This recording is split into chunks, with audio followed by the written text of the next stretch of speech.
يا سلام على الحكايه اللي هحكيها لك دي. بص ترتاح نفسيا كده لما تسمعها كده وتعرف وتتاكد ان حاجتك كانت بتروح فين وتستعوض ربنا كده وضميرك مرتاح. كلنا حاجتنا عند ام ترتر. عند ام ترتر.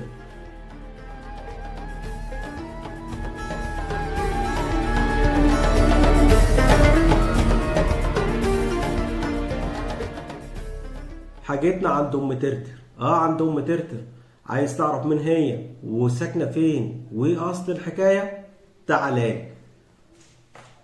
بص يا سيدي، ام ترتر ده مش مجرد مثلا حاجه اسطوره كده ودليل ورمزيه على الحاجه اللي ما بتروح ما بترجعش تاني. لا، ده واحده بجد اسمها ام ترتر.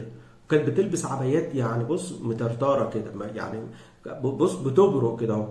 والست دي كان اسمها نفوسه وساكنه بحي كرموز من اسكندريه. طب كانت بتعمل ايه علشان يطلع الموضوع بها هذا الجبروت كده وكلمه سيئه السمعه؟ ام ترتر ببساطه خالص كانت بتربي فراخ زي اي ست مصرية، بس كانت بتختار نوعية الفراخ، ما تربيش غير الفرخة مش الديوك، وكانت تسيبهم في الحارة يسرحوا يجيبوا رزقهم. رزقهم كان عبارة عن ايه بقى؟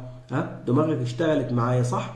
كان الفرخة تطلع بره تجيب الديك من بره وتدخل تاني عند ام ترتر. ام ترتر بقى كانت تعمل مع الديوك الجيران الواجب: اذبح نظف كل تلم العيال شكرا. لحد ما الناس لاحظت ان الديوك بتاعتهم بتختفي. طب راحوا فين؟ ابحث ورا الموضوع، ابحث ورا الموضوع، هوب مسكوا الخيط، عرفوا ان الديوك بتاعتهم بتروح عند ام ترتر.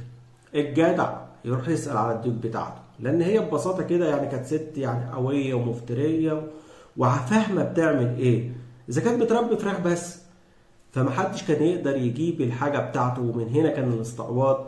كان يقول لك انت حاجتك خلاص راحت عند ام ترتر، فاستعوض ربنا واسكت. وعلى فكرة احنا كلنا كده لنا حاجة عند الست دي، بس خلاص بقى مسامحينها يعني.